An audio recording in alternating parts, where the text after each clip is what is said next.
Muy buenas noches, maestros. Gracias por estar reunidos aquí conmigo en este primer seminario web o webinario por medio de este fabuloso grupo Proceso Enseñanza-Aprendizaje.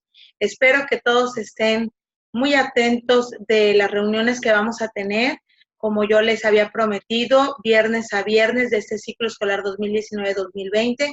Voy a estar tratando de estar con ustedes para guiarles y orientarles en algunas situaciones que pasan en la escuela.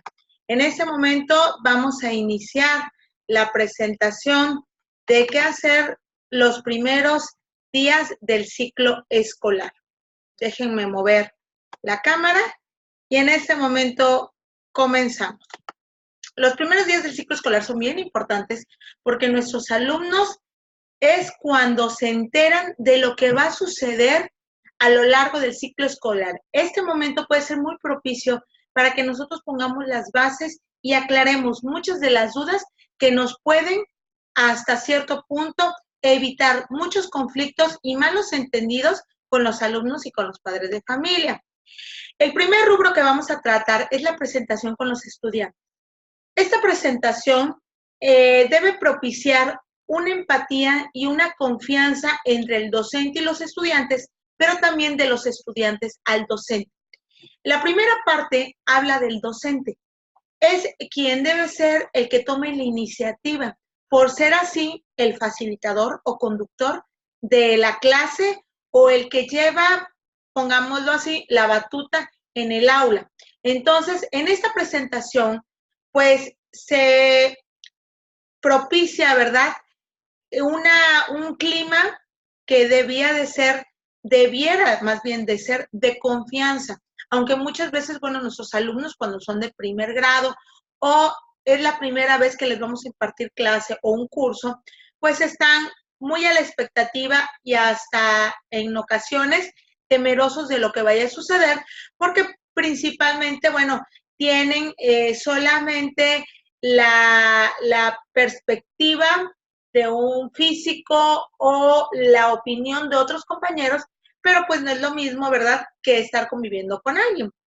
Muchas veces ese concepto que tienen otros alumnos de otros grados puede verse cambiado de acuerdo a la relación que tengamos con ellos. Bueno, en la primera parte se sugiere, ¿verdad?, que el docente sea que se presente por medio de su formación académica, que pueda platicar, bueno, cuál es su formación, lo puede hacer desde dónde inició su educación básica o su educación media superior, o incluso para no tocar muy atrás el tiempo, desde qué formación tiene a nivel superior y su formación como docente, su formación profesional y también parte de su experiencia profesional. En esa experiencia profesional podemos incluir, bueno, todos los años que tenemos en servicio educativo, pero si aún fuéramos muy nuevos en eso de servicio educativo o no tuviéramos experiencia, porque es nuestro primer ciclo frente a grupo, bien podríamos tomar la experiencia que tenemos en nuestro servicio social si tuviéramos formación académica. Si no, bueno, con la formación académica, la licenciatura o la universidad donde egresamos, eso sería bien importante para que nuestros alumnos nos conozcan y además el concepto que tenemos de educación y el concepto que tenemos de estar trabajando como docentes, nuestra significancia o el valor que le damos a la docencia. El segundo punto de este rubro de la presentación con los estudiantes es el nombre de los alumnos, que tiene que ver mucho, bueno, con que ellos se presenten por nombre, no solamente que sean un número o un apellido dentro de la lista, sino que ellos puedan decir su nombre, cómo les gusta que les llamen y además que puedan expresar sus expectativas, lo que esperan de la asignatura. A lo mejor es equívoca o no tiene algunos rasgos correctos en todo lo que ellos a lo mejor vayan hablando. Pero es importante escucharlos y saber, bueno, cuáles son sus concepciones antes de iniciar el ciclo escolar y cuáles además son sus intereses y gustos seculares. ¿Qué música les gusta? ¿Qué les agrada hacer? ¿Qué esperan de la materia? ¿Cómo les gustarían las formas de trabajo? Eso es bien interesante para además poder hacer los ajustes pertinentes a las actividades que ya tenemos planeadas. El segundo rubro es clarificar los propósitos, enfoque y particularidades de la asignatura. Esto tiene que ver con explicar el concepto de la asignatura, que quede bien claro lo que cada una de las asignaturas, tanto historia, geografía u otra asignatura, si es que tú eres un invitado en nuestro grupo, es lo que significa en la realidad. No solamente la percepción del alumno, sino el significado real. Nos podemos ir, por ejemplo, una recomendación es la etimología del concepto. ¿Qué significa, por ejemplo, geografía? Que son dos vocablos, que son griegos, geo, tierra, grafos, escrito. Entonces, significa el estudio de la tierra. Podemos irnos a historia, como que es la ciencia que estudia el pasado. Y así podemos ir nombrando y además podemos hacer una relación con otras disciplinas para que ellos estén bien conscientes de qué tipo de asignatura o de qué tipo de ciencia estamos hablando. Después podemos hablarles de los propósitos de estudio que vienen en nuestro programa y que nos dicen para qué se estudia la historia, cuál es la importancia de la historia o de la geografía o de la asignatura que vayamos a tratar. El siguiente punto sería el enfoque, que nosotros pudiéramos explicarles cómo se estudia esta asignatura, porque a lo mejor ellos vienen con ideas muy distintas de la primaria o de ciclos escolares anteriores, que nosotros debemos de dejar bien claros de cómo se estudia. Regularmente, vamos a poner un ejemplo, la historia creen los chicos que es la memorización de datos, cuando la historia es el análisis de los procesos en el tiempo. Tiempo y espacio son dos conceptos bien importantes que debemos de manejar y en esta parte podemos también manifestarles las competencias que vamos a desarrollar en ellos, que son principalmente tres cuando hablamos de historia. Competencia de tiempo, espacio, conciencia histórica y, si no mal recuerdo, el análisis de los procesos históricos.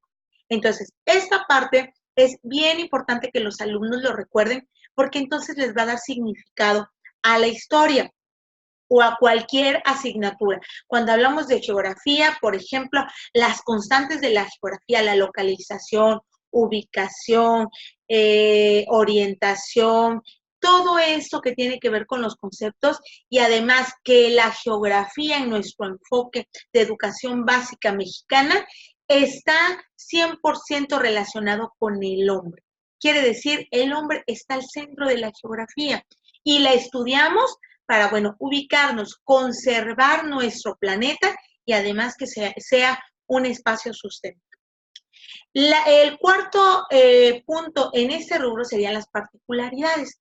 ¿Cuáles serían las características propias del programa de estudio y cómo viene ese orden en este programa de estudio?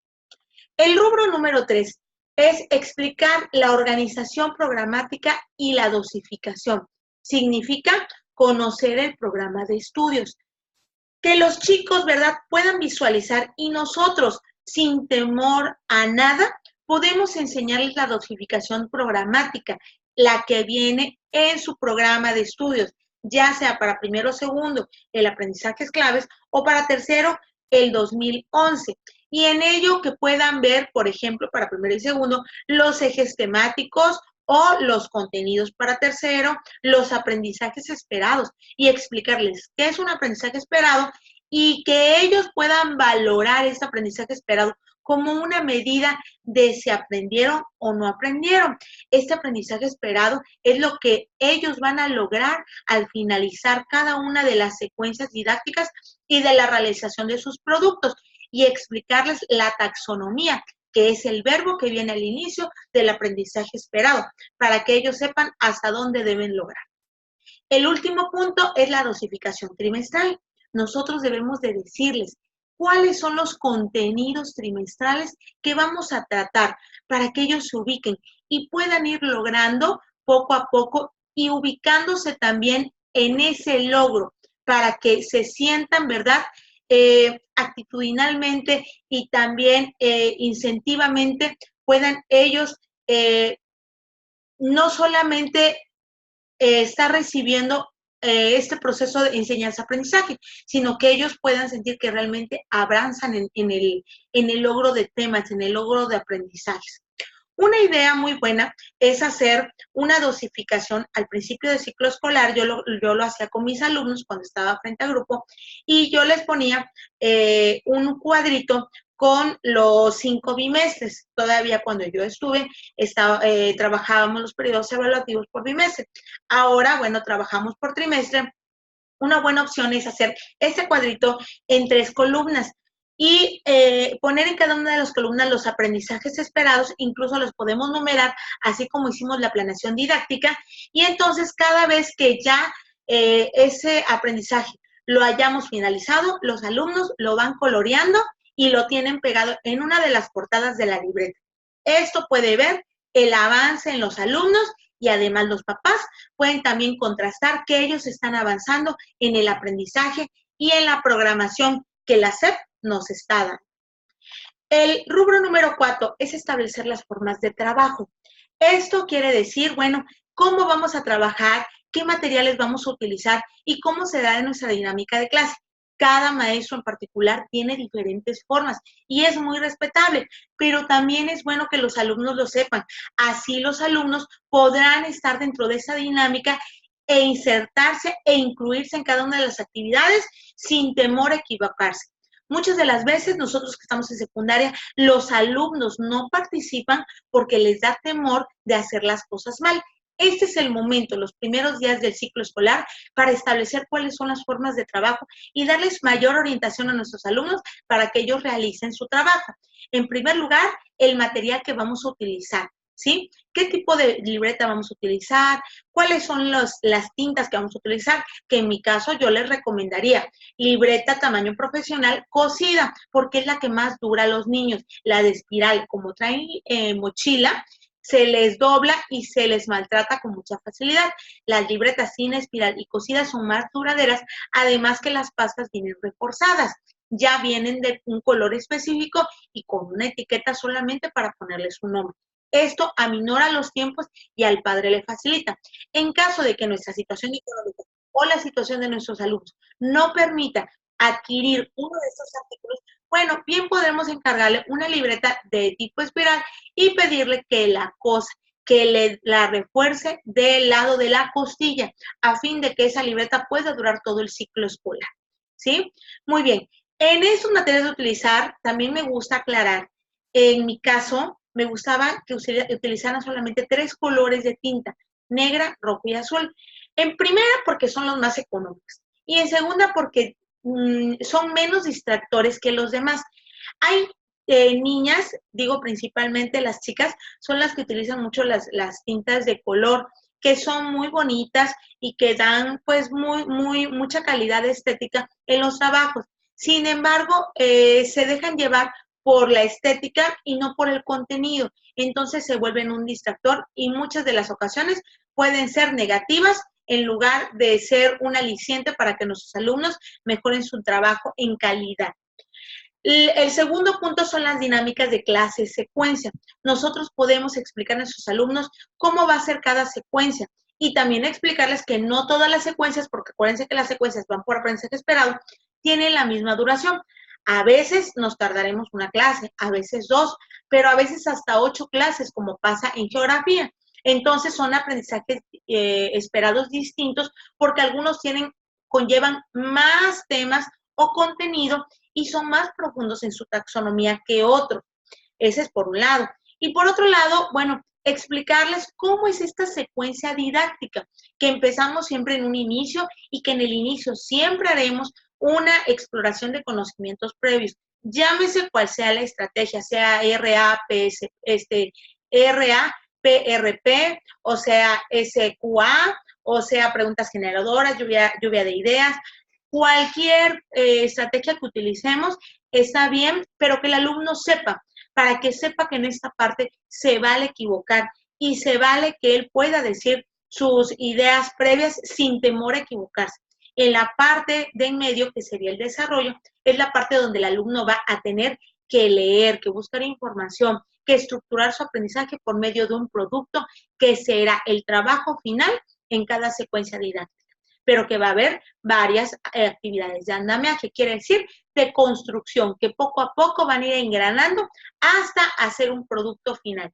Y en la parte final siempre terminaremos con la retroalimentación por parte del maestro o de parte de los mismos compañeros con ayuda de un instrumento de evaluación que más adelante lo vamos a ver en los siguientes rubros, y la metacognición para reflexionar acerca de cómo aprende el mismo alumno. El siguiente punto son los requisitos generales que deben llevar los productos, ¿sí? En mi caso, a mí me gustaba que los alumnos siempre en cada uno de sus anotaciones o productos que seamos en la libreta llevara fecha, el nombre completo y el aprendizaje esperado, porque esto me ayudaba a la hora de hacer el registro de alumnos a en mi lista encontrarlo fácilmente y además llevar un control de cuál es el antes y cuál es un después, quiere decir una secuencia de actividades que también a nosotros nos va a servir cuando venga el padre de familia o cuando el padre de familia en casa revise la libreta, que haya un orden en cada uno de los temas. Y por último, en este rubro de las formas de trabajo, la organización del equipo, que se las podamos explicar y cuáles son las reglas para esta organización. Que cuando los chicos trabajan en forma individual, van a tener que estar en silencio, en su lugar, y van a tener que hacer las cosas solos. Quiere decir que no van a tener ayuda con los demás pares. Cuando trabajemos en equipo va a haber mesas de trabajo y a veces la organización incluso va a hacernos quitar el mobiliario para que trabajen en piso cuando trabajan las láminas o algunas exposiciones o trabajos que requieran mayores habilidades manuales. Y por último, la plenaria, cuando trabajamos en grupo y cuando necesitamos que mientras hable uno, ¿verdad? Bueno, para empezar, levantamos la mano para tomar la palabra y que mientras hable alguien, los demás guardemos silencio, porque como somos muchos, es difícil a veces escuchar. El quinto rubro es establecer las formas de evaluación. Esta parte debe quedar bien clara con nuestros alumnos para que no haya ninguna duda y ellos sepan las reglas del juego en cuanto a la evaluación, en cuanto al logro de aprendizajes y la calificación final. Lo primero, dar a conocer los rasgos de evaluación. Esto tiene que ver con las proporciones, los porcentajes que vamos a ocupar de un 100% de calificación, qué porcentaje vamos a ocupar para cada uno de los rasgos. Los rasgos vienen siendo así, las cosas que vamos a evaluar. Aquí, por ejemplo, yo les pongo una muestra o un ejemplo de los rasgos cuando yo estaba frente al grupo, ¿verdad? Pero ahora son, ahí le puse calificación bimestral, pero en su caso son calificación trimestral o de periodo, ¿sí? Más fácil. Bueno, en mi caso yo lo que hacía era productos 80% y el examen 20%. Para esto tendremos que ser muy hábiles porque los productos se tendrán que calificar uno por uno y después sumar y sacar un porcentaje, un promedio. Cada uno de los productos debe tener una calificación, lo sumamos, sacamos el promedio y ese promedio debe ser por medio de una regla del 3 proporcional a 80%. El 20 restante sería para las evaluaciones escritas o los exámenes, que los podemos hacer a la mitad del trimestre o al final del trimestre, que mi consejo sería a la mitad del trimestre 1 con un número no muy excesivo de reactivos, que pueden ser 20 o 25, y una evaluación final al casi terminar el trimestre, a modo de que no se extienda tanto la evaluación y no sean excesivos los contenidos que vamos a evaluar. El segundo punto de este rubro sería dar a conocer los instrumentos de evaluación, es decir, cómo vamos a evaluar los productos.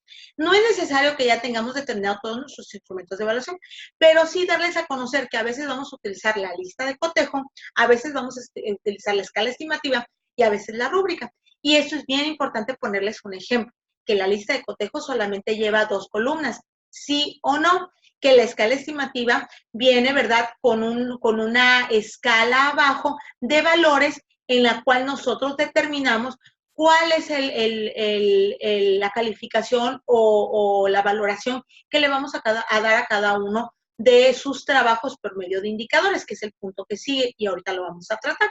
Y en el caso de la rúbrica, que tiene bien descrito, ¿verdad? Por medio de los famosos descriptores, cada uno de los desempeños que ellos hagan. Pero esos instrumentos deben de conocerlos siempre al final al inicio de cada secuencia didáctica para que los alumnos puedan realizar sus productos de forma que ellos tengan una ruta de desempeño.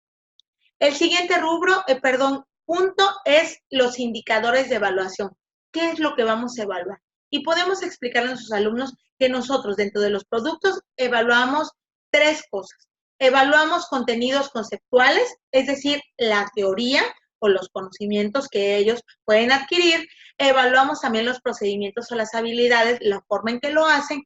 Y también evaluamos las actitudes y valores, es decir, cómo se muestran ante el aprendizaje. En esta parte podemos evaluar, por ejemplo, el tiempo y la forma en cómo nos los entregan. Podemos evaluar también la actitud hacia el trabajo, la colaboración, la participación. Podemos evaluar también qué tanta tolerancia tienen con otros compañeros y un sinfín, bueno, de indicadores que en las siguientes semanas vamos a poner a su disposición por medio de también un webinario para que ustedes puedan tener herramientas útiles en la formación de sus instrumentos de evaluación, aunque ya hay instrumentos propuestos en cada una de las secuencias didácticas que los maestros desarrollaron a lo largo de este periodo escolar en el cual hicimos la planeación del primer trimestre. Y el último punto de este rubro, la revisión. ¿Cómo es que se hará la presentación de tareas? Y además, establecer reglas para esa revisión, porque muchas veces se nos pasa por alto explicarle a los niños que no nos gustan que ellos se levanten, ¿sí? Yo lo que les recomiendo es de que siempre tengan libre su campo visual. Dentro del aula, siempre tener a la vista a todos los alumnos alrededor. Regularmente tenemos grupos de 20 mínimo hasta 50 nos están tocando algunos grupos y entonces es bien importante que esta área, ¿verdad? Como abanico, la tengamos visualizada y que evitemos la práctica de que ellos hagan una fila o que se pongan, ¿verdad?, alrededor de nuestro escritorio. Es importante siempre tener contacto visual con los alumnos y que ellos nos estén mirando y que nosotros podamos estar viendo lo que ellos están haciendo. Recuerden que son adolescentes y que, bueno, están en la edad que pasan de ser niños a ser jóvenes, pero pues en esta etapa también se vuelven muy traviesos y como decía una tía, ¿verdad? Y con mucha sabiduría antigua, lo que no se le ocurre a uno se le va a ocurrir al otro. El sexto rubro, hacer el reglamento del grupo. Esta parte es primordial y de suma importancia porque esta parte va a determinar la conducta que tengan nuestros alumnos y los límites que tengamos permitidos. Yo les recomiendo que hagan acuerdos, que el reglamento quede como un acuerdo en el cual se utilice la estrategia ganar-ganar. Eso significa que ellos propongan, pero que también se vaya puliendo y que nosotros vayamos dirigiendo a modo de que ellos sientan que las reglas no se imponen, sino que las reglas fueron propuestas por ellos y que ellos mismos las van a acatar, las van a sobrellevar para la sana convivencia dentro del grupo. ¿Qué podemos tratar en las reglas? Bueno, podemos tratar la disciplina, cómo es que cada uno debe de comportarse, el orden del salón, debemos tratar también cómo van a ir al baño, las idas al baño, es decir, bueno, cuántos chicos pueden salir o cuántos alumnos pueden salir al baño mientras estamos dando clase, que si existe un caso de emergencia o alguna enfermedad, ¿verdad? Que ellos estén mal del estómago o de las vías urinarias, que hay la libertad para que salgan. Todo esto es el momento idóneo, los primeros días del ciclo escolar, para que ellos estén bien enterados y para que ellos sepan cómo va a ser esta dinámica grupal y qué reglas se deben establecer en el grupo.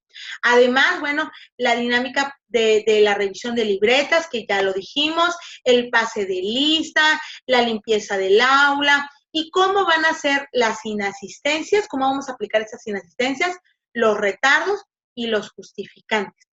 ¿Cuándo se debe de entregar? Cuando alguien está enfermo, un justificante y cuántos días hay para entregar tarea. Todo esto debe quedar esclarecido a modo de que el padre esté bien enterado y también el alumno. El número 7 habla de los medios de comunicación con los padres. ¿Cómo es que nos vamos a estar comunicados con ellos? Sabemos que hoy en día los padres ya no pueden estar todos los días, ¿verdad? O cada vez que los citemos en el aula. Eso sería el ideal. Pero la realidad es que nuestra situación económica y la situación económica de nuestros alumnos a veces es bastante precaria, y esto se incrementa en los contextos donde la economía es baja o marginal, en donde el padre tiene que ir al campo o tiene que ir a la industria y no puede interrumpir su jornada laboral. Bueno, algunos medios que se proponen para estar en contacto con los padres son, por ejemplo, un grupo de Facebook en donde el maestro sea el administrador.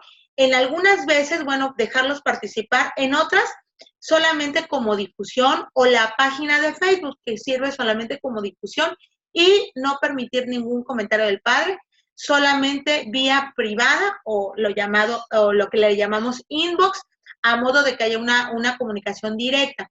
El email puede también ser otra vía muy buena para que el padre se comunique con el maestro. Estamos hablando de padres, no alumnos. El alumno se comunica en el salón. Eso es solamente el medio de comunicación para, bueno, llevar un registro de cumplimiento, para llevar un seguimiento de conducta o un seguimiento de aprovechamiento. Para esto funciona, o para dar un reporte de cómo va el alumno o qué es lo que le está faltando hacer. Podría ser de utilidad, aunque les repito, no es obligatorio tenerlo. Otra de las ideas podría ser, por ejemplo, grupos de WhatsApp por salón, pero estos grupos pueden quedar incluso limitados a 0 comentarios, y en nuestra aplicación de WhatsApp le podemos eliminar los comentarios y que solamente se vuelva meramente informativo. O puede ser un grupo de difusión, que quiere decir que solamente los padres van a recibir el mensaje en forma individual, no va a ser en forma de un grupo, de una comunidad. O cuaderno de mochila o de recados, que bien podría ser de utilidad si no queremos utilizar las redes sociales y queremos quitar esta parte muy personal, hacerla muy, quitar la parte informal para hacerla más formal. Podría ser un cuaderno de mochila o de recados, en el cual nosotros podamos escribirle recado a los padres y que los padres nos puedan escribir también la contestación y nos firmen, ¿verdad?, de recibido, una cosa de recibido, y que quede probatorio ahí en ese cuadernito. O los citatorios o la cita de atención a padres. Decírselo a sus alumnos qué días podemos atender a sus papás y en qué horario. Aunque les repito, todos estos 7 rubros que nosotros vimos en lo que se debe hacer en los primeros días de ciclo escolar con nuestros alumnos, también lo podemos hacer con los padres, excepto la primera parte de la presentación. Ahí sí va a ser un poquito difícil que cada uno de los padres se presente, aunque nosotros nos podemos presentar y darles parte de nuestro currículum y de nuestra experiencia docente para que ellos puedan conocer. La confianza, ante todo, es primordial. Siempre es bien importante que los alumnos se sientan confiados, se sientan con empatía, y esto les va a permitir a ellos aminorar sus miedos. Maestros, les dejo esta frase. Dice: no supongamos, mejor hagamos. No supongamos que el niño ya sabe cómo va a entregar la tarea. No supongamos lo que ya debiera hacer, que él debe de respetar reglas. No supongamos que él sepa que debe levantar la mano para hablar. No sabemos cuál es el contexto escolar anterior. Incluso en la misma escuela no sabemos qué reglas ponían los demás maestros. No supongamos que ellos ya saben las cosas. Mejor hagámosla a modo de aminorar las distractores, optimizar nuestro tiempo y sacar nuestro trabajo adelante de la manera más eficiente. Pues me dio gusto estar con ustedes y espero que este video les sea de utilidad. Espero que esta pequeña orientación que hoy les di, o seminario, les pueda ayudar en su práctica docente, y que aunque haya pasado esta primera semana de clases, todavía retomen aquello que no retomaron, lo puedan retomar y podamos recalcarlo con nuestros alumnos, porque, como les repito, esto nos permitirá optimizar el tiempo y a veces pues evitar los malos entendidos y que los alumnos puedan tener el mejor aprovechamiento. Nuestra siguiente semana, la siguiente seminario que tendremos es ¿verdad? Que sería el viernes 6 de agosto de 2019 a las 9 de la noche por el mismo grupo, y vamos a ver el reconocimiento de los estilos de aprendizaje en los alumnos, no solamente en un test, sino reconocerlos al estar con ellos en la práctica docente, qué características tiene cada uno de esos alumnos. Es la próxima semana el tema. Espero estén participando en el foro, espero contestaciones, espero, bueno, que muchas respuestas de su parte, y aunque lo vean a destiempo, espero que me dejen su comentario. Muy amable, muchas gracias. Les recuerdo mi correo electrónico historia.sector05.ver@gmail.com.